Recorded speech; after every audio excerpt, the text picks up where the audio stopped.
Bienvenidos al canal oficial de Visión Mundial. A continuación, una palabra de Dios que tocará tu vida. Jehová guardará tu salida y tu entrada desde ahora y para siempre. Jehová guardará tu salida y tu entrada. ¿Mi salida de dónde? Mi salida de la casa del Padre. Nosotros salimos de la casa del Padre y venimos a la tierra a sufrir un perfeccionamiento. La Biblia dice: Jehová guardará tu alma. Diga conmigo: mi alma. Jehová guardará nuestra alma. Nuestra alma sale de la casa del Padre. Escuche, nuestro ser sale de la casa del Padre, viene a la tierra, cumple propósito y tiene que volver a la casa del Padre. Para que ese propósito y para que esa misión se lleve adelante de forma correcta, tiene que haber un guardador. La palabra guardar o guardador es la palabra pastor en el original. O sea que el encargado de que esa misión se lleve adelante de manera correcta es sencillamente, diga conmigo, un pastor. Quiere decir que nosotros venimos, escuche, a la tierra, y en la tierra se nos es asignado un hombre, o sea, un pastor, pero es alguien encargado de velar por mí. ¿Por qué área va a velar el pastor de un ser humano? ¿Por su cuerpo físico, por su espíritu o por su alma? Lo que Dios le encargó al pastor, escuche, lo que Dios le entregó, le asignó a mi pastor es mi alma. Diga conmigo: mi alma. Lo peor que me puede pasar a mí en la vida es sacar mi alma de las manos del hombre que está preordenado en la vida para que de alguna manera me direccione. ¿Me está comprendiendo? Lo peor que me puede sacar. Ahora, si usted analiza esa realidad, se dará cuenta que es una desgracia del 99% de los evangélicos. Todos los evangélicos en su carrera hacia el lugar santísimo, hacia el cumplimiento del propósito, en algún momento es posible que hayan abortado la idea de seguir al lado de su ¿qué? De su pastor. Entonces este es un mal que tenemos que corregir. ¿Me está comprendiendo? Ahora piense conmigo por un momento. Acompáñeme al libro de San Juan capítulo 1. Se lo voy a mostrar en la práctica. Lo que estoy diciendo en la teoría se lo voy a mostrar en la práctica. San Juan capítulo 1. Por favor, présteme mucha atención y míreme con el ojo bueno para que podamos entenderlo. San Juan capítulo 1, verso 29. Por favor. El apóstol Juan tiene un nivel de claridad superior al resto de los hombres de la época. Por eso es que él puede ver algo que el resto de los hombres no pueden ver y lo deja plasmado en papel en el libro de San Juan. San Juan capítulo 1, verso 29, él va a hablar o va a comenzar a hablar de Juan el Bautista. La óptica de Juan es mucho más profunda sobre la vida del Bautista que el resto de los hombres. Mire lo que dice, por favor. San Juan capítulo 1. Verso 29. El siguiente día vio Juan a Jesús que venía a él y dijo: he aquí el Cordero de Dios que quita el pecado del mundo. Si usted lee San Juan capítulo 1, verso 29 en adelante, lo que aparece ahí es sencillamente el reconocimiento de Juan el Bautista a nuestro Señor Jesucristo y el bautismo. Diga conmigo: bautismo.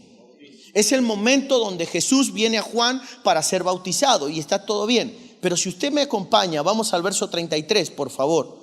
Vamos al verso 33, un poquito más adelante, a ver si aparece ya en ese verso, ¿sí? En el verso 33, Juan el Bautista está hablando de lo que yo le estoy mencionando. Mire lo que dice, por favor. Yo no le conocía, pero el que me envió a bautizar con agua. ¿Quién lo envió a bautizar con agua, Juan? El Padre. Diga conmigo: el Padre. El Padre lo envía a bautizar con agua a Juan. ¿Para qué? Para que cuando se encuentren, escuche, dice: aquel me dijo: sobre quien veas descender al Espíritu y que permanece sobre él, ese es el que bautiza con el Espíritu Santo. Entonces el Padre le da una serie de contraseñas personales a Juan el Bautista para que cuando se encuentre con Jesús, diga conmigo, le obedezca. Primera de Pedro capítulo 1, verso 2. Síganme para que vea que Juan tiene que obedecerle a Jesús. Primera de Pedro capítulo 1, verso 2. Primera. Mire lo que dice: elegido según la presciencia. ¿Se entiende ese verso, no? Diga conmigo: presciencia. Hay algunas versiones, como la versión de las Américas, dicen ahí: elegido según el previo conocimiento. Diga conmigo: conocimiento. Eso quiere decir que recibimos lo que estamos leyendo de Juan el Bautista. Recibimos un conocimiento anticipado de Dios el Padre. ¿Para qué recibimos ese conocimiento? Hemos sido elegidos por ese conocimiento.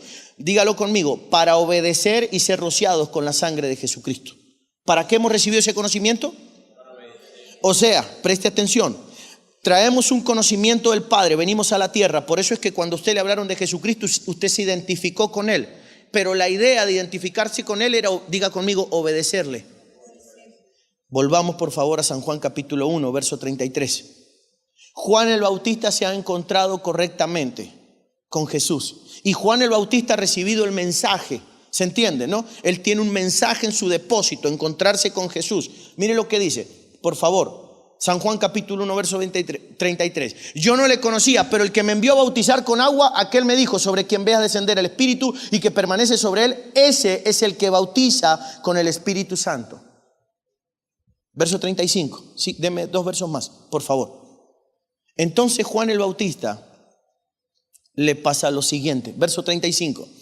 El siguiente día, está conmigo, ¿no?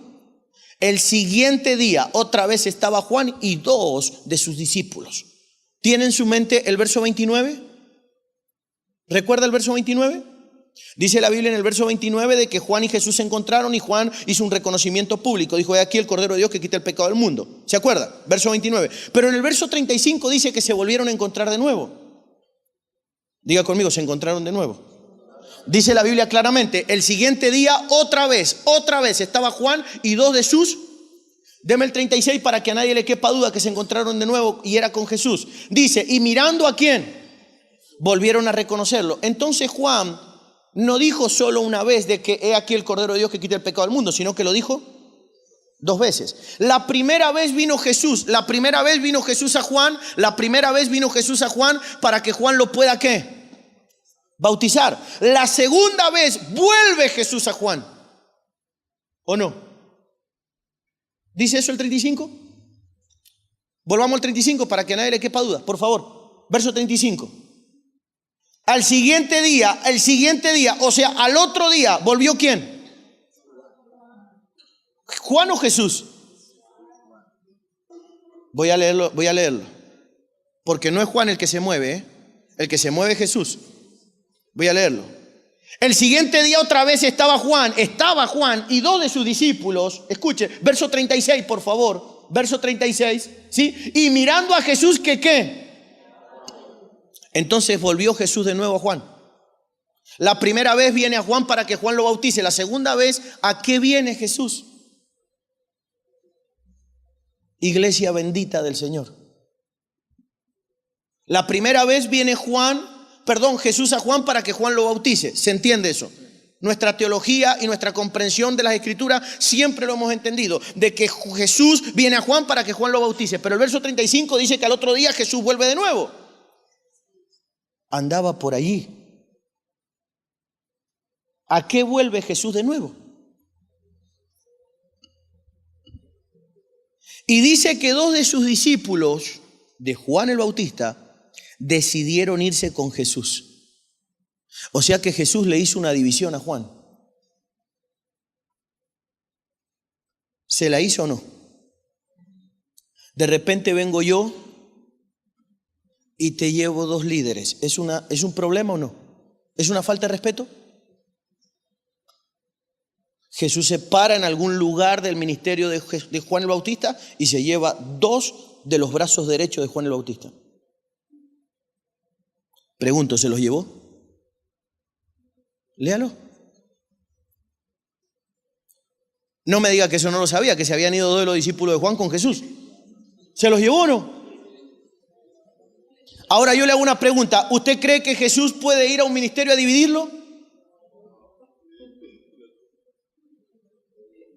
Si Él es el que instaura el orden. Ahora pregunto, ¿qué pasó con Juan el Bautista que Jesús pasa por ahí y se tiene que llevar 2 de los discípulos de Juan?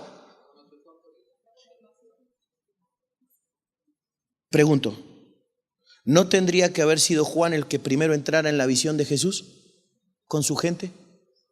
¿No dice la Biblia que Juan el Bautista tenía que prepararle a Jesús un pueblo bien dispuesto? ¿No le dijo al Padre a Juan el Bautista que el que bautizaba con el Espíritu Santo y fuego era Jesús? ¿Y lo dejó ministrar a Jesús en la congregación de él? ¿Le puso el ministerio de Juan el Bautista a disposición de nuestro Señor Jesucristo en algún momento?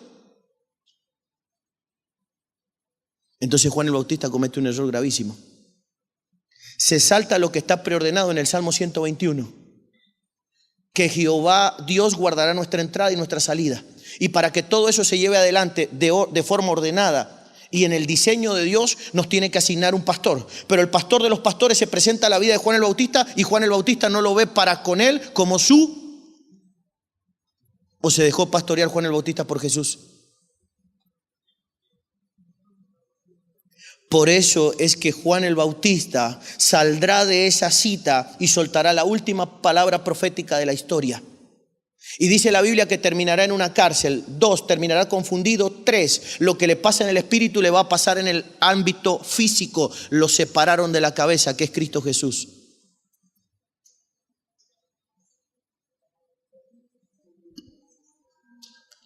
¿Está conmigo? Ahora, ¿qué fue lo que pasó? Sencillamente que se saltó lo que está preordenado preexistencialmente. Venimos a la tierra con un pastor, un padre asignado.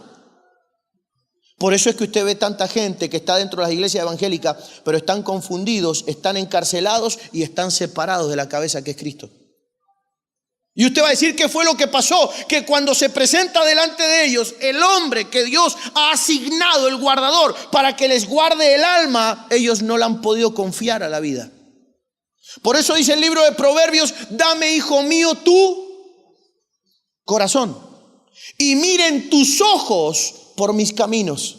O sea que lo que hace Dios es asignarnos un hombre para que nosotros pongamos en las manos de mi Padre mi ¿qué? ¿Y cómo hago para ponerle mi corazón en las manos a mi Padre para que mi Padre me guíe por la vida? Es decirle: pastor, aquí tiene mi corazón. Juan el Bautista dijo: he aquí el Cordero de Dios que quita el pecado del mundo. Yo no soy digno ni de desatarle. Pero Jesús sale de ahí y dice: este pueblo de labios me honra, pero su corazón. ¿Cómo hago para ponerle mi corazón en las manos de mi Padre? Jesús dijo: donde esté tu corazón, tu tesoro, donde esté tu tesoro estará tu ¿qué? Entonces, ¿cómo me aseguro de que mi tesoro, mi corazón está en las manos de mi Padre? Lo primero que tengo que poner no es el corazón, es mi.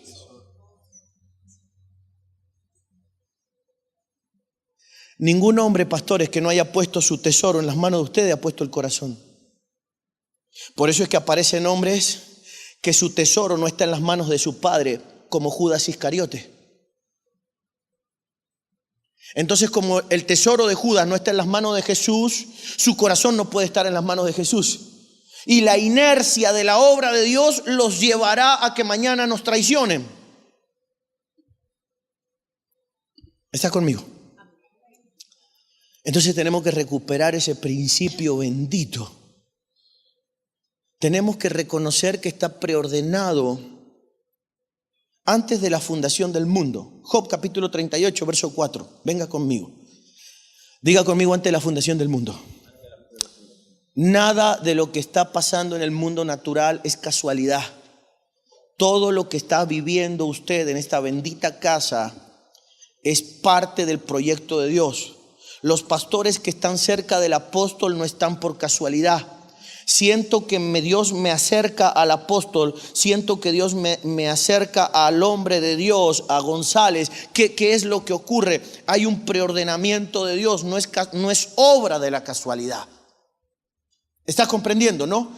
Lo peor que me puede pasar es resistir eso. Porque si pierdo al guardador, pierdo el propósito. ¿Está conmigo? Por favor, acompáñeme. Hemos dicho... Pedí un versículo. Job 38, 4. Por favor. Estoy tratando de mostrarle de que todo esto está preordenado ante la fundación del mundo y que usted y yo estamos en la tierra sencillamente para obedecerlo. No lo podemos alterar. Diga conmigo: no se puede. Job 38, 4. El Señor le hace una pregunta. ¿Tenemos ese verso? Entonces le pregunta el Señor a Job y le dice: ¿dónde estabas tú cuando yo fundaba los cielos y la tierra? Házmelo saber házmelo saber si tienes inteligencia. Acompáñame hasta el verso 21. Le hace una batería de preguntas Dios a Job en el verso 21. Por favor, ahí está. ¿Dónde estabas tú cuando yo fundaba la tierra? Házmelo saber si tienes inteligencia. Verso 4. En el verso 21 está la respuesta. Por favor, sígame al verso 21. En el verso 21, ¿sí? Dice Job, tú lo sabes. Verso 21. Tú lo sabes, entre signos de admiración. Entonces dice Dios, pues entonces ya habías nacido y es grande el número de tus días. Pues entonces ya habías nacido y es grande el número de tus días. O sea que usted y yo somos más viejos de lo que creíamos. Estábamos creados antes de que Dios creara la tierra.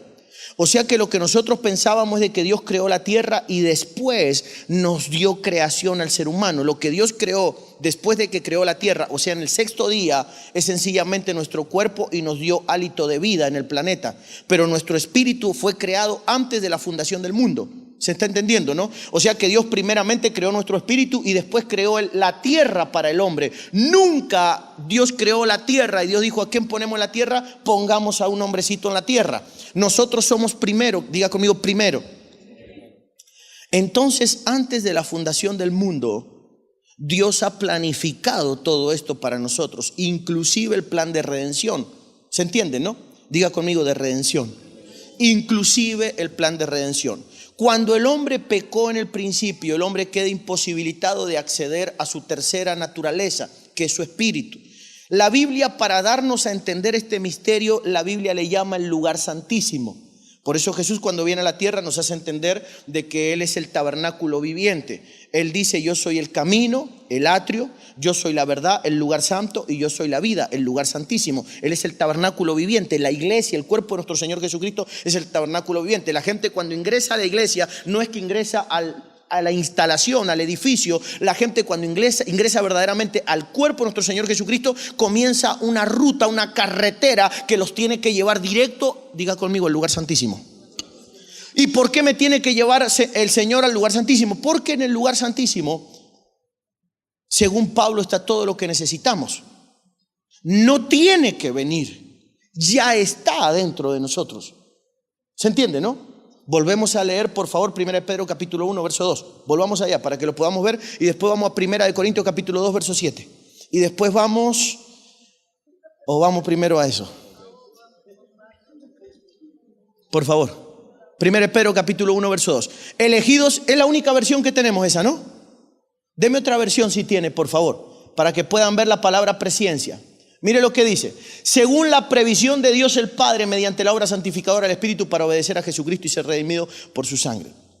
Lo que está diciendo la Biblia ahí de que nosotros tenemos un paquete de conocimiento depositado en nuestro espíritu. Pero la única forma de cruzar esa puerta, usted lo sabe, la única forma de cruzar la puerta del lugar santo al lugar santísimo, o sea, el velo, era a través de la sangre de nuestro Señor Jesucristo. Por eso es que nuestro Señor Jesucristo vino a morir a la cruz y por medio de su sangre, Él no derramó su sangre para que nosotros fuéramos sanados en el atrio solamente. Porque hay gente que llega a la iglesia porque quiere que Dios la sane, o porque Dios la prospere, o porque Dios la beneficie. Gloria a Dios por todo eso. Pero en realidad Cristo murió en la cruz del Calvario para que nosotros podamos entrar libremente al lugar ¿qué? Y en el lugar santísimo es donde Dios habla, es donde Dios se manifiesta, es donde usted y yo podemos sacar el destino profético, el potencial, la capacidad que nosotros tenemos adentro. Está escondida en el lugar santísimo. Aleluya. Diga conmigo, lugar santísimo. En la Biblia aparecen dos niveles de liberación. Nosotros hoy, la iglesia del Señor sobre la tierra, conoce solo uno, lo que es la liberación del alma. La operación bendita que se reveló hace algunas décadas atrás, donde aparecen los hombres de Dios dándole una orden a los demonios y los demonios soltando, liberando y todo lo que conocemos en la dimensión del alma. Pero hay otros niveles. Lucas capítulo 4, verso 18. Venga conmigo. Y ya vamos enseguida a 1 Corintios capítulo 2, verso 7. Pero vamos a Lucas capítulo 4, verso 18. La comisión del cuerpo de Cristo en la tierra, para que lo podamos entender. ¿Está tomando nota? ¿Estamos grabando, apóstol? Se graba, ¿no? Perfecto. Es muy importante que luego lo reescuche. Es imposible que retengamos todo en esta mañana, pero lo tengo que decir porque usted luego lo reescucha. No se lo estoy diciendo con la idea de que usted lo va a grabar todo ahora. Gloria a Dios si lo retiene todo ahora. Pero luego usted lo reescucha y lo revisa, por favor. ¿Se entiende, no? Usted entiende que la iglesia del Señor tiene que tener 3 niveles de revelación. En el atrio habían 3 niveles de luz. Una luz natural en el atrio donde no había techo.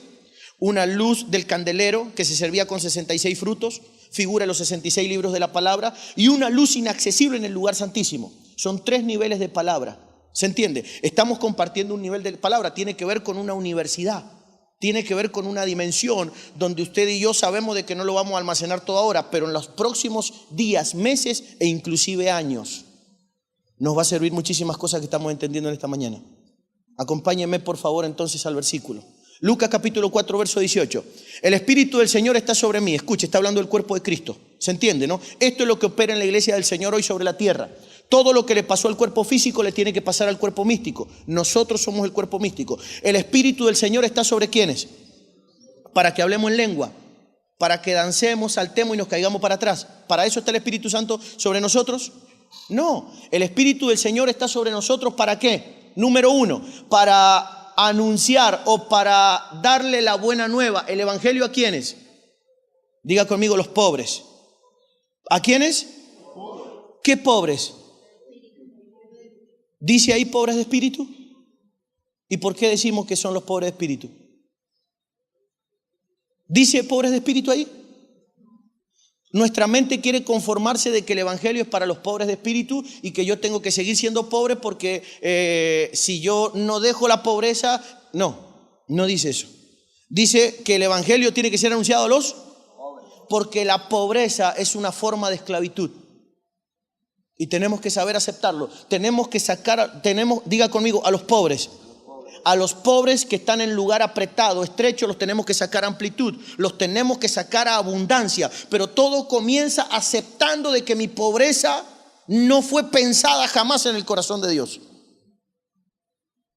Está conmigo, ¿no? Tóquelo al que tiene al lado suyo con mucho respeto. Dígale, nunca pensó Dios en que fueras pobre. Nunca. Mire lo que dice. Entonces, porque me ha ungido para anunciar buenas nuevas a los pobres, me ha enviado para proclamar libertad a los presos. Proclamar libertad a los presos. ¿Sí? Reina Valera, llévela a Reina Valera, por favor. Dice libertad, proclamar libertad o pregonar libertad a los cautivos. ¿Sí? Diga conmigo, cautividad. Entonces, me ha enviado, por favor, dice, voy a leerlo de nuevo. Dice, buenas nuevas a los pobres, me ha enviado a sanar a los quebrantados de corazón.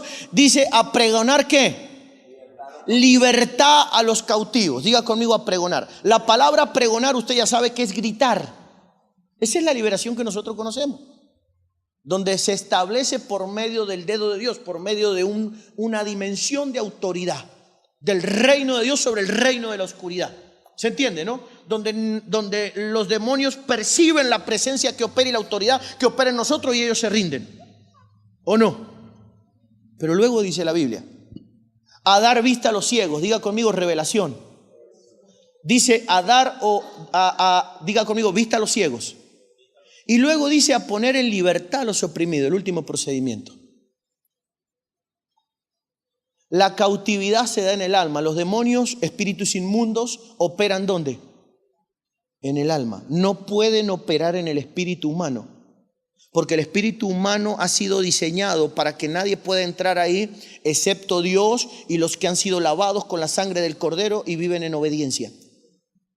Los demonios no pueden ingresar ahí. Pero la Biblia dice luego a poner en libertad a los oprimidos. ¿Se entiende, no? La opresión sí se puede dar en el espíritu. Diga conmigo, opresión. Pero ya no es demoníaca. ¿Se entiende?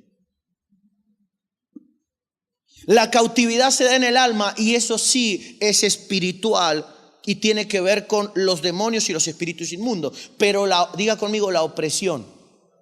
La opresión se da en el espíritu y ya no tiene que ver necesariamente con demonios. Se lo voy a mostrar a Jesús practicando liberación en la tierra. Présteme atención. Estamos viendo la teoría, ¿ok? Ahora lo va a ver a Jesús operando liberación. Lo que pasa es que es imperceptible para el ojo humano. Mírelo, por favor, conmigo. Jesús va a ver, dígame cuál es el endemoniado más complicado de la Biblia. El Gadareno, hablemos de él. Jesús desembarca en la tierra de los Gadarenos y le sale al encuentro el Gadareno, como usted sabe. Dice la Escritura que el Gadareno se postró delante de él y Jesús soltó una palabra sobre la vida del Gadareno y le dijo al Gadareno: ¿cómo te llamas? ¿Se acuerda de eso? El Gadareno abrió la boca y dijo: Legión, porque somos muchos. Entonces la idea tradicional de la cristiandad toda la vida ha sido de que Jesús, de hecho han sacado doctrinas de ahí, de que Jesús está hablando con el espíritu inmundo. Por eso cuando un espíritu inmundo se resiste en la vida de alguien, aparecerá algún experto que le dirá: ¿cómo te llamas? ¿Se entiende, no? Pero en realidad Jesús no está hablando con el espíritu inmundo. Apóstol, ¿y cómo se atreve a decir que no está hablando por el espíritu inmundo? Porque Jesús es el verbo. Es el nivel de revelación dicho por el mismo apóstol Pablo en la carta a los Hebreos. La suma palabra, el mayor poder de discernimiento que camina en el universo es Jesús. Pregunto, ¿Jesús no sabe que el endemoniado Gadareno tiene una legión adentro? Entonces, ¿por qué le pregunta cómo te llamas y no le dice cómo se llaman? Si estuviera hablando con el espíritu inmundo. Si Jesús estuviera hablando con el espíritu inmundo, le diría: ¿cómo se llaman? En plural. Pero Jesús le dice: ¿cómo te? Pregunto, ¿usted cree que Jesús está hablando con los demonios? Entonces, ¿con quién está hablando Jesús? Está hablando con algo que ningún ser podía hablar hasta la época: con el espíritu del individuo. Diga conmigo: su espíritu. ¿Y por qué le preguntó el nombre? Porque nombre en la Biblia es propósito. Le traduzco en el lenguaje divino lo que le está diciendo. Le está diciendo: ¿para qué naciste? El mayor arma de liberación que existe en el universo, cuando te liberan el propósito. Porque a un hombre lo podemos liberar de espíritus inmundos, y ustedes deben haber liberado a muchos. Pero hay gente que ha sido liberada de la esclavitud, pero nunca cumplió destino profético. Y uno se pregunta: ¿cómo puede ser? Lo liberamos de todo. ¿Le habrá quedado algo? Pero no se trata de que le ha quedado algo en el alma, sino que se trata de que hay que soltar algo en su ¿qué? Entonces nosotros, una de las cosas que tiene que ser el cuerpo de Cristo, que es la consagración final de un santo, es quitarle toda forma de opresión para que el hombre saque el potencial que está en su espíritu depositado. Jesús nos enseñó un principio, escuche, hablando de liberación, dijo lo siguiente: dijo, el espíritu inmundo sale de una casa y anda por lugares secos buscando reposo. Y al no encontrarlo, dice: volveré a mi casa de donde salí. Y dice que cuando llega a la casa la encuentra ¿cómo? Llamativamente ¿cómo? Arreglada, pero vacía. ¿Quién la arregló? ¿Quién puede arreglar a un hombre por dentro? ¿El diablo? El Espíritu Santo.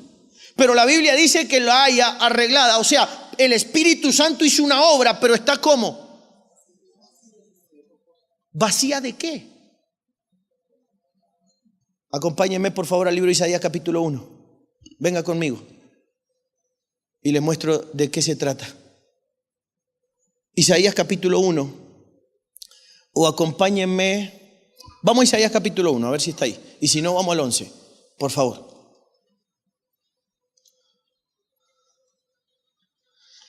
Aleluya. ¿Me estoy dando a entender, apóstol? Aleluya. Isaías capítulo 11, por favor. Venga conmigo. Deme ese verso. Isaías 11, deme.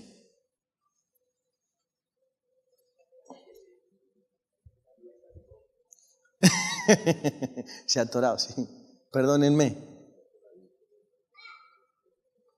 ¿Cuánto amamos la Biblia? ¿Cuánto amamos la Biblia? Isaías capítulo 11, verso 1. Saldrá una vara del tronco de Isaí. Diga conmigo, del tronco. ¿Qué es un tronco? Un padre. Nosotros venimos de un árbol genealógico, usted lo sabe, ¿sí? Las raíces son los abuelos, el tronco son los padres, las ramas son los hijos, el fruto son los nietos. ¿Se acuerda lo que dice Joel capítulo 2, verso 25? Y restituiré todos los años, no dice otra cosa, no dice dinero, no dice riqueza, no dice nada de eso, dice restituiré todos los años que comió la oruga, el saltón, el revoltón y la langosta en sus 4 facetas. Lo que comió la oruga, la raíz, lo que comió el saltón, el tronco, lo que comió el revoltón, la rama, lo que comió la langosta, el fruto. O sea que tenemos una guerra contra nuestra generación. ¿Se entiende, no? Dice, saldrá una vara del tronco, ¿de la paternidad de quién? Saldrá una vara del tronco, dice, por favor, del tronco de Isaí. Diga conmigo Isaí. Y un vástago retoñará de sus raíces. Verso 2, por favor. Dice, y reposará sobre él, número 1, el Espíritu de Jehová, con mayúscula. Diga conmigo el Espíritu del Señor. Pero luego menciona 6 espíritus más. Diga conmigo 6. ¿Cuántos espíritus son? En total 7. ¿Se acuerda lo que dijo Jesús? El espíritu inmundo sale de una casa y anda por lugares secos buscando reposo. Y al no encontrarlo dice, volveré a mi casa. Llega a la casa, la encuentra vacía. ¿Se acuerda? La encuentra vacía, pero arreglada, y dice, iré por ¿cuántos más? 7. Diga conmigo 7. ¿Cuántos espíritus son? 11 de Isaías. 7.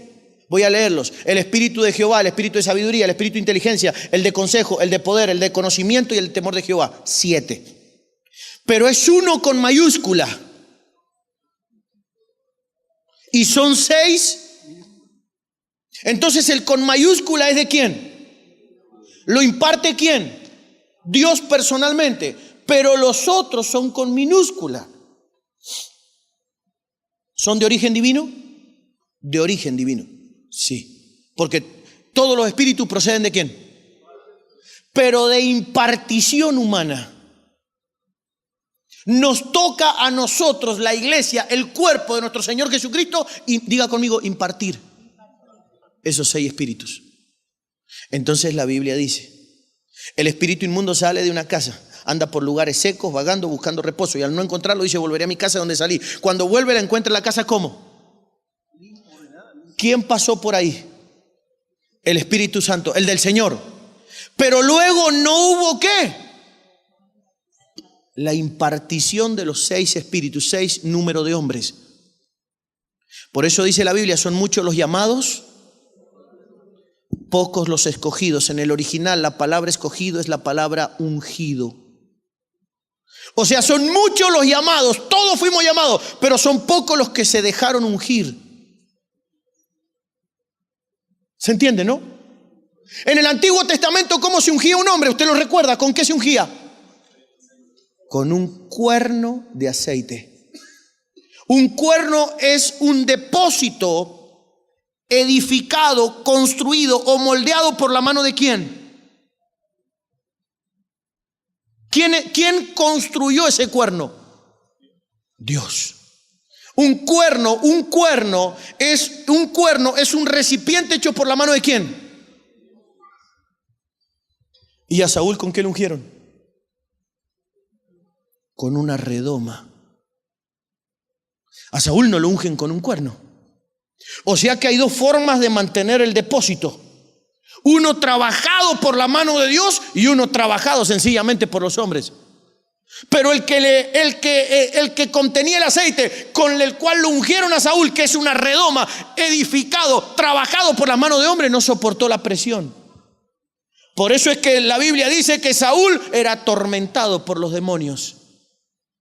O sea que a Saúl, los espíritus inmundos que un día lo abandonaron, cuando volvieron lo encontraron ordenado. ¿Pero cómo?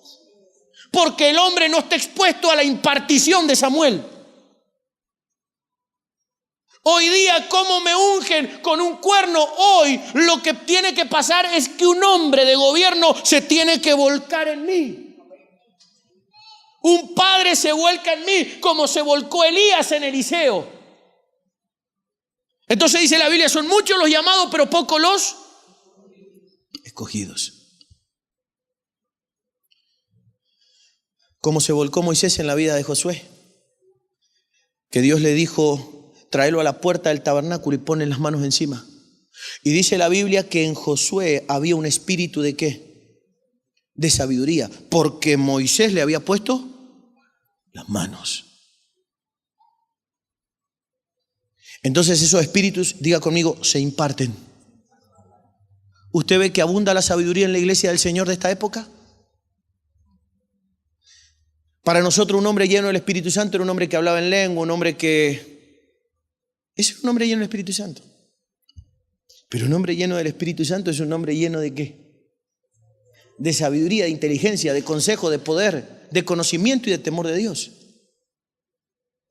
Hemos tenido los conceptos equivocados, por eso es que nadie ha buscado la llenura, porque ¿hasta cuándo la busco? Hasta que yo hable en lengua. Cuando hablé en lengua hasta por los codos, yo ya estoy lleno del Espíritu Santo. No. Hablar en lengua es la evidencia de estar bautizado, sumergido en Él. ¿Está? Por favor. Entonces nosotros necesitamos... ¿Cuántos minutos tenemos, apóstol? Yo creo, no sé si estoy en el tiempo, díganme. Con toda libertad, usted es el jefe. Perfecto. Entonces présteme atención por un momento. Entonces Jesús le dijo que el espíritu inmundo sale de una casa, anda por lugares secos buscando reposo. Al no encontrarlo, dice que vuelve. Entonces, si no me logra llenar Dios, ¿me intentará llenar quién? ¿Quién? El infierno. Ahora, analice conmigo, escuche. Usted sabe que Jesús hablaba en parábolas. Hay quienes dicen que las parábolas de Jesús eran inventos. Hay quienes dicen eso. De hecho, los comentaristas bíblicos dicen que las parábolas eran inventos. Que él intentaba de transmitir una verdad inventándose una historia. Yo quiero hacerle una pregunta. ¿Usted cree que Jesús era un inventor? Nunca. Entonces, ¿qué eran las parábolas? ¿Eran inventos o eran hechos reales? Entonces, la parábola del hijo pródigo es un acontecimiento que Jesucristo vivió en persona. ¿O no? ¿O es una historia inventada? Pregunto, ¿usted cree en un Jesús inventor? ¿Usted cree en un Jesús que toma una verdad vivida y la enseña de una manera para traernos un entendimiento? Una verdad, diga conmigo, una verdad vivida, una experiencia que tuvo Jesús. Entonces, la parábola del hijo pródigo es una realidad vivida. Tenemos que mirar en la Biblia cuál es la antítesis de la parábola del hijo pródigo. La situación vivida con el endemoniado gadareno. O sea que el gadareno era ¿quién? Apóstol, ¿cómo el gadareno va a ser el pródigo? Déjeme explicárselo. Mírelo conmigo. 3 principios, 3 testigos para que entienda que es el mismo. 3.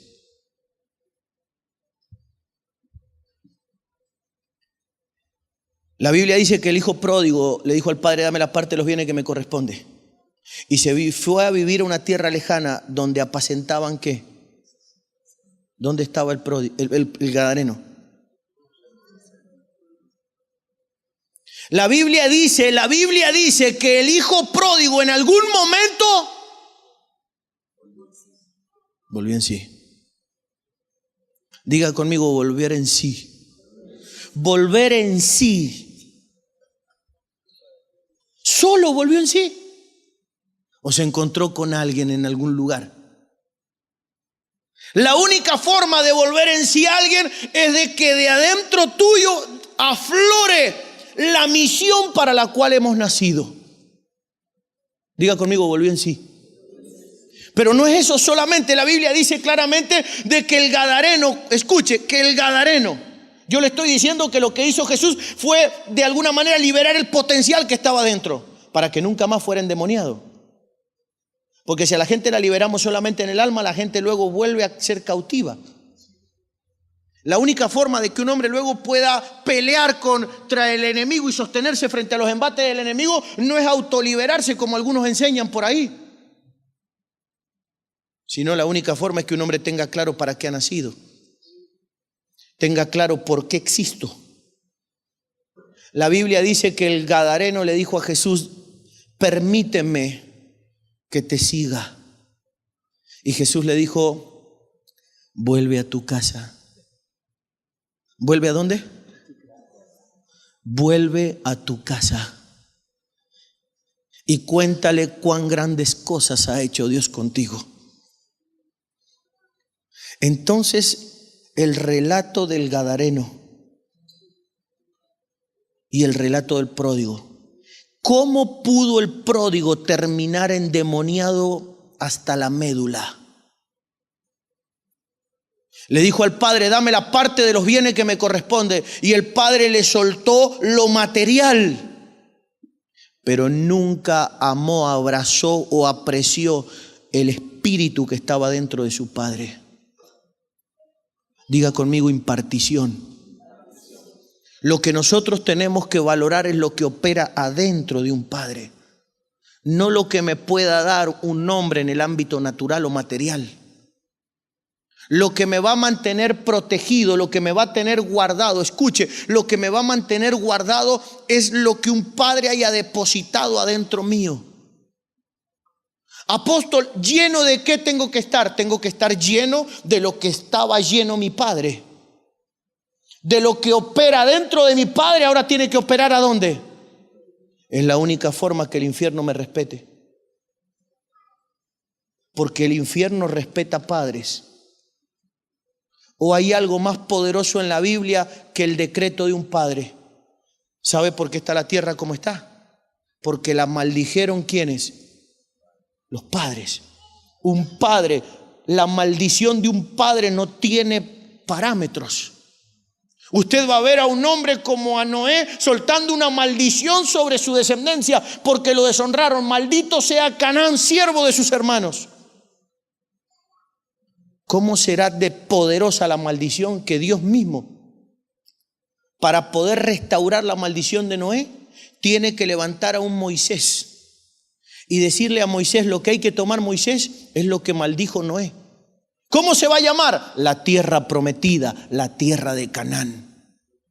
No puede entrar nadie a la tierra de Canaán si no es hijo. Porque justamente la tierra de Canaán está maldita, sencillamente con una generación maldita caminando sobre ella porque deshonraron a un padre. O sea, la única forma de volver a ingresar a esa tierra es honrando a los padres. Entonces Dios tiene que levantar a un hombre como Josué, que es hijo. Diga conmigo: hijo.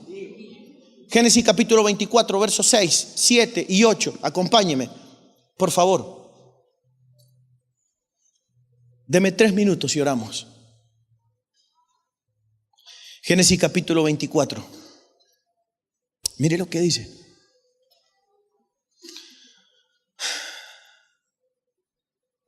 Verso. Deme el 1, por favor, perdóneme. Deme el 1 porque no vaya a ser que haya gente que no haya leído nunca ese capítulo o no lo recuerde y va a quedar. Verso 1. Era Abraham ya viejo y bien avanzado en años, y Jehová había bendecido a Abraham en todo. Usted sabe que Génesis capítulo 24 es una sombra y una figura del rapto de la iglesia en la tierra. ¿Se entiende eso, no? Usted sabe que el Señor viene a buscar una iglesia a la tierra. Génesis capítulo 24 es una sombra y una figura. Dios Padre está preparando la boda de su hijo Isaac, figura de nuestro Señor Jesucristo. Está Eliezer, figura de nosotros, los que le damos el cuerpo al Espíritu Santo. ¿Se entiende, no? Y por el otro lado tenemos nosotros a Rebeca, la novia. Entonces dice el Padre, por favor, dice que era el que gobernaba en todo lo que tenía. Pon ahora tu mano debajo de mi muslo. Escuche cuáles son las características de los hombres que pueden ir a buscar a la novia. ¿Está conmigo? Aparecen ahí. El más viejo de su casa, que era el, diga conmigo, que gobiernan todo. Y dice que le dijo: pon ahora tu mano debajo de mi muslo. ¿Usted se acuerda lo que es eso, no? poner la mano debajo del muslo. ¿Se acuerdan eso qué es? ¿Se acuerdan de eso? ¿Se entiende lo que es esa acción? Ok.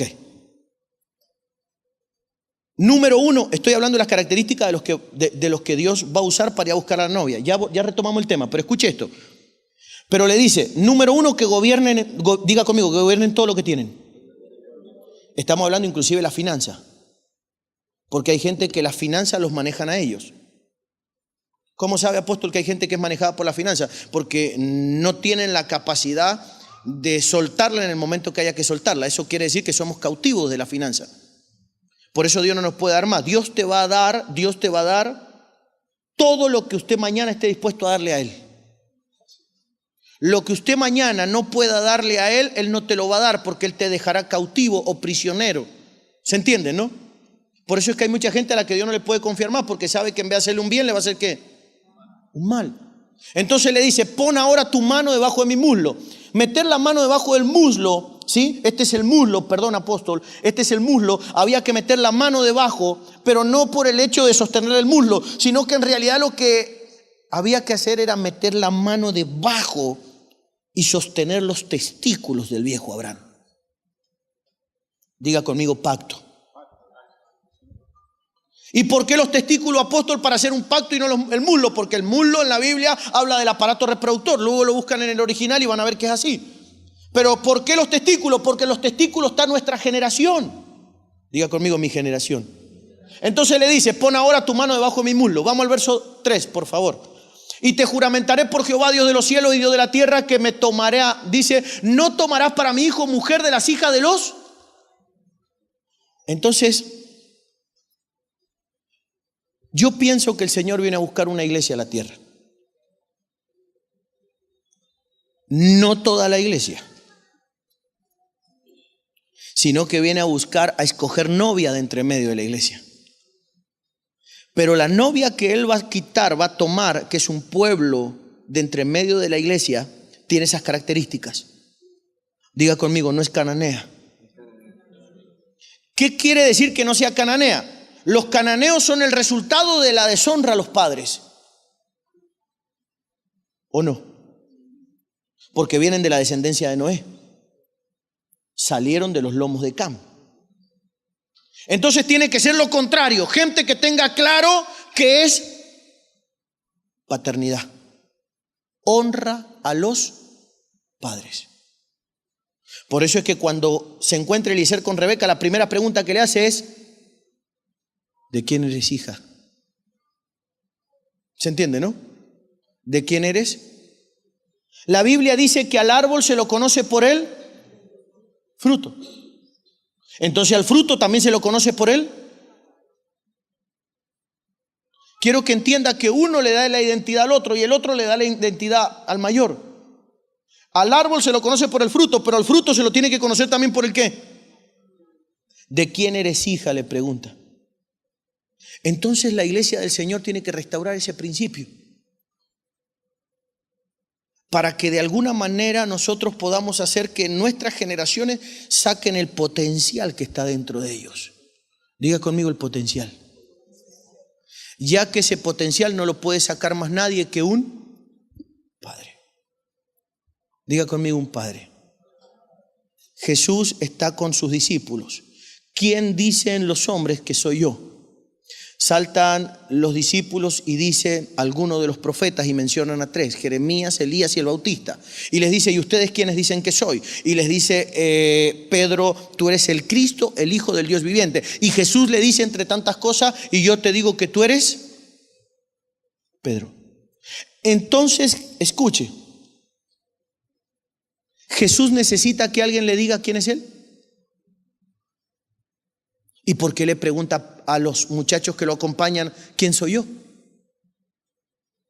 Para ustedes, ¿quién soy yo? Esa es la pregunta, ¿no? ¿Por qué Jesús les pregunta a ellos, ¿quién soy yo? Para ustedes. Si Jesús no necesita que le diga a nadie quién es Él. Porque Jesús sabe que si ellos no saben reconocer quién es Él, ni Dios, siendo Dios, podrá decirles nunca quiénes son ellos. ¿Se entiende, no? Dentro de la iglesia del Señor nos pasa lo mismo.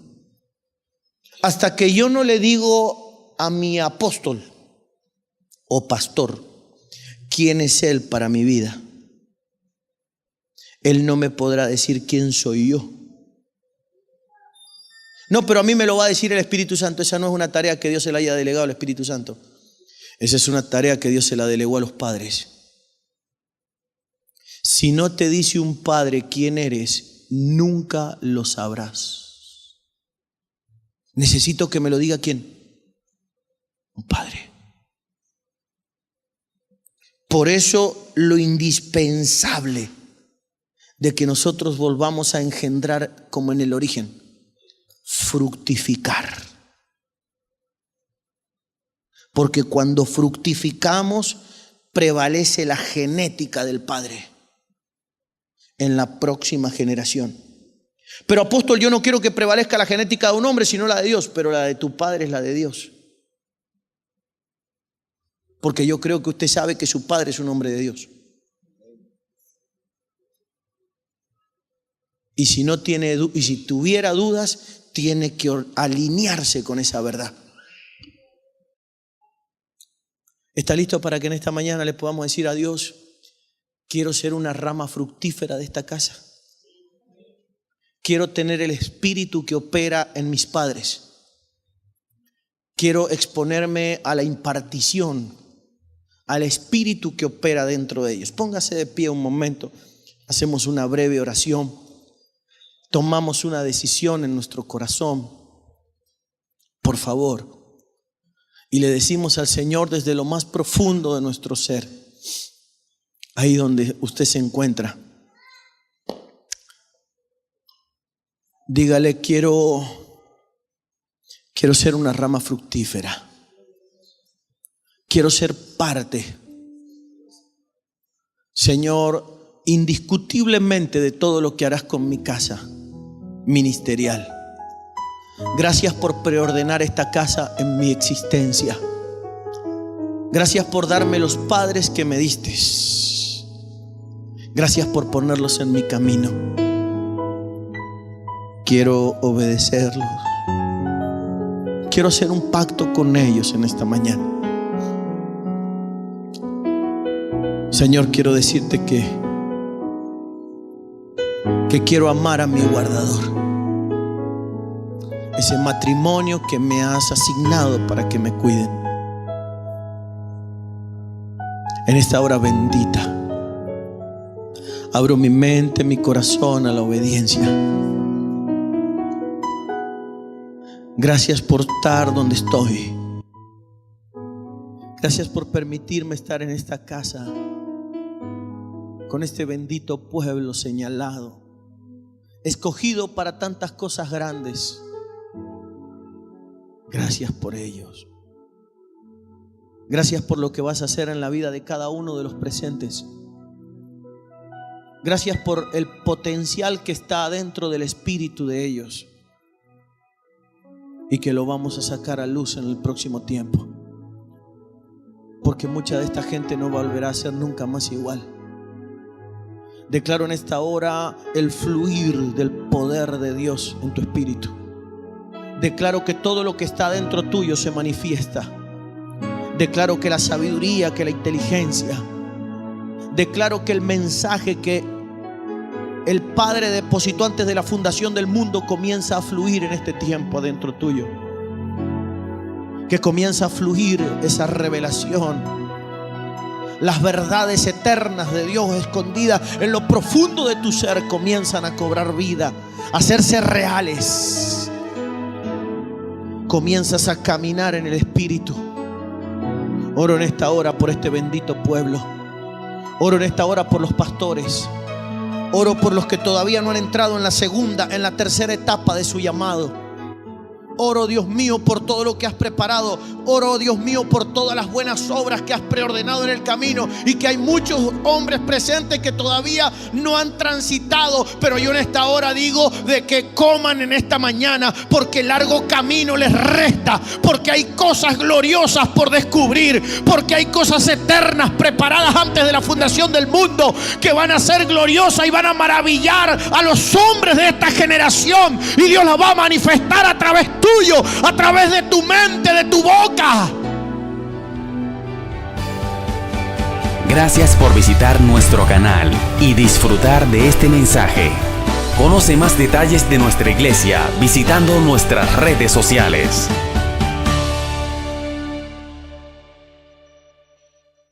Le asignó a mi pastor es mi alma. Diga conmigo, mi alma.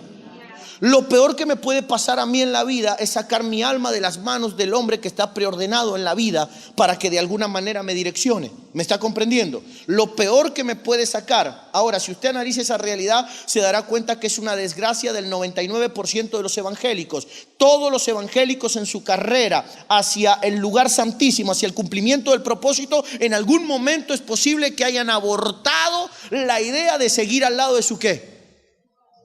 De su pastor. Entonces este es un mal que tenemos que corregir. ¿Me está comprendiendo? Ahora piense conmigo por un momento. Acompáñeme al libro de San Juan capítulo 1.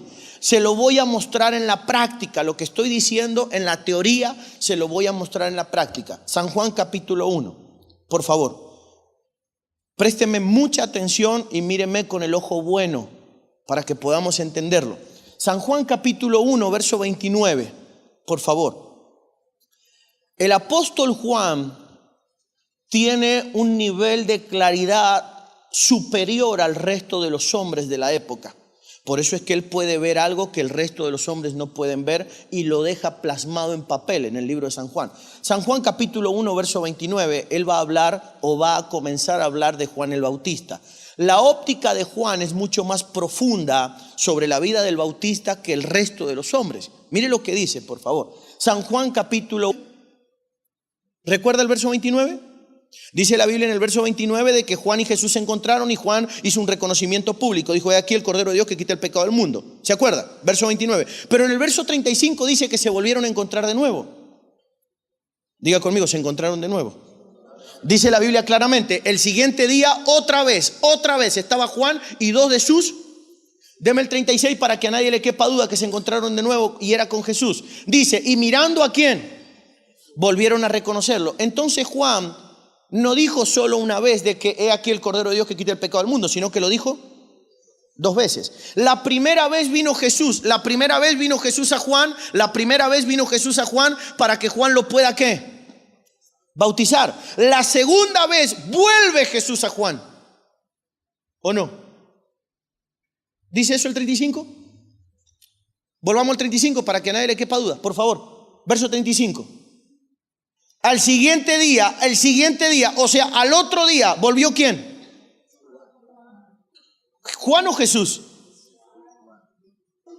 Voy a leerlo, porque no es Juan el que se mueve, el que se mueve es Jesús. Voy a leerlo. El siguiente día otra vez estaba Juan y dos de sus discípulos, escuche, verso 36 por favor, verso 36, ¿sí? Y mirando a Jesús, ¿qué? Entonces volvió Jesús de nuevo a Juan. Presciencia. ¿Se entiende ese verso, no? Diga conmigo, presciencia. Hay algunas versiones, como la versión de las Américas, dicen ahí, elegidos según el previo conocimiento. Diga conmigo, conocimiento.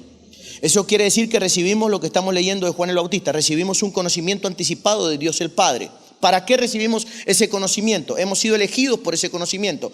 Dígalo conmigo, para obedecer y ser rociados con la sangre de Jesucristo. ¿Para qué hemos recibido ese conocimiento? O sea, preste atención. Traemos un conocimiento del Padre, venimos a la tierra. Por eso es que cuando usted le hablaron de Jesucristo, usted se identificó con Él. Pero la idea de identificarse con Él era, diga conmigo, obedecerle. Volvamos por favor a San Juan capítulo 1, verso 33.